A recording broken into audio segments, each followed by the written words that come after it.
Albert Einstein once said, everybody's a genius, but if you judge a fish by its ability to climb a tree, it will live its whole life believing that it is stupid.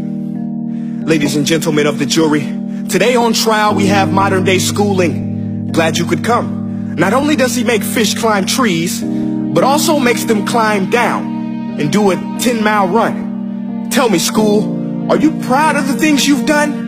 Turning millions of people into robots, do you find that fun? Do you realize how many kids relate to that fish swimming upstream in class, never finding their gifts, thinking they are stupid, believing they are useless? Well, the time has come, no more excuses. I call school to the stand and accuse him of killing creativity, individuality, and being intellectually abusive. He's an ancient institution that has outlived his usage. So, Your Honor, this concludes my opening statement, and if I may present the evidence of my case, I will prove it. Proceed. Exhibit A. Here's a modern day phone. Recognize it? Here's a phone from 150 years ago. Big difference, right? Stay with me. Here's a car from today, and here's a car from 150 years ago. Big difference, right? Well, get this. Here's a classroom of today, and here's a class we used 150 years ago. Now, ain't that a shame? In literally more than a century, nothing has changed. Yet you claim to prepare students for the future? But with evidence like that, I must ask, do you prepare students for the future or the past?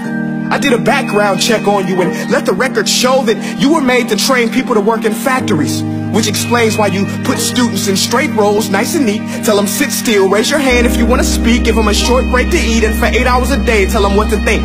Oh, and make them compete to get an A letter which determines product quality, hence grade A of meat. I get it. Back then, times were different. We all have a past. I myself am no Gandhi. But today, we don't need to make robot zombies. The world has progressed. And now we need people who think creatively, innovatively, critically, independently, with the ability to connect. See, every scientist will tell you that no two brains are the same. And every parent with 2 or more children will confirm that claim. So please explain why you treat students like cookie cutter frames or snapback hats, giving them this one-size-fits-all crap. Watch your language. Sorry, Your Honor, but if a doctor prescribed the exact same medicine to all of his patients, the results will be tragic. So many people will get sick, yet when it comes to school, this is exactly what happens. This educational malpractice, where one teacher stands in front of 20 kids, each one having different strengths, different needs, different gifts, different dreams, and you teach the same thing the same way? That's horrific. Ladies and gentlemen, the defendant should not be acquitted. This may be one of the worst criminal offenses ever to be committed. And let's mention the way you treat your employees. Objection. Overruled. I want to hear this. It's a shame. I mean, teachers have the most important job on the planet, yet they're underpaid? No wonder so many students are short-changed. Let's be honest.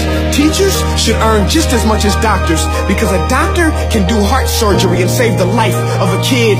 But a great teacher can reach the heart of that kid and allow him to truly live. See, teachers are heroes that often get blamed, but they're not the problem. They work in a system without many options or rights. Curriculums are created by policymakers, most of which have never taught a day in their life. Just obsessed with standardized tests. They think bubbling in a multiple choice question will determine success. That's outlandish. In fact, these tests are too cruel to be used and should be abandoned, but don't take my word for it.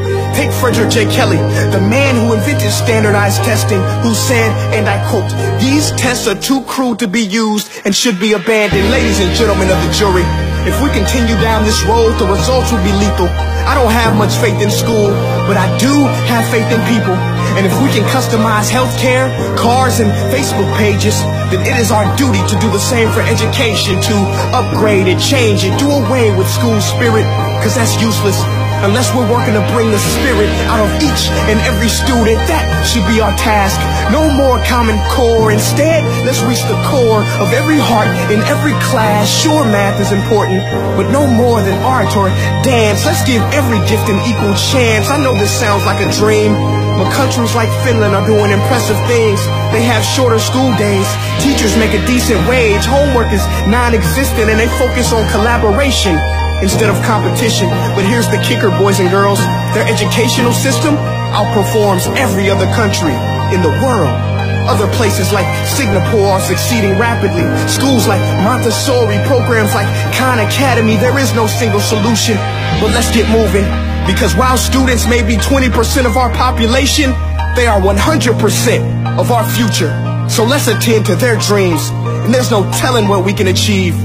This is a world in which I believe, a world where fish are no longer forced to climb trees. I rest my case.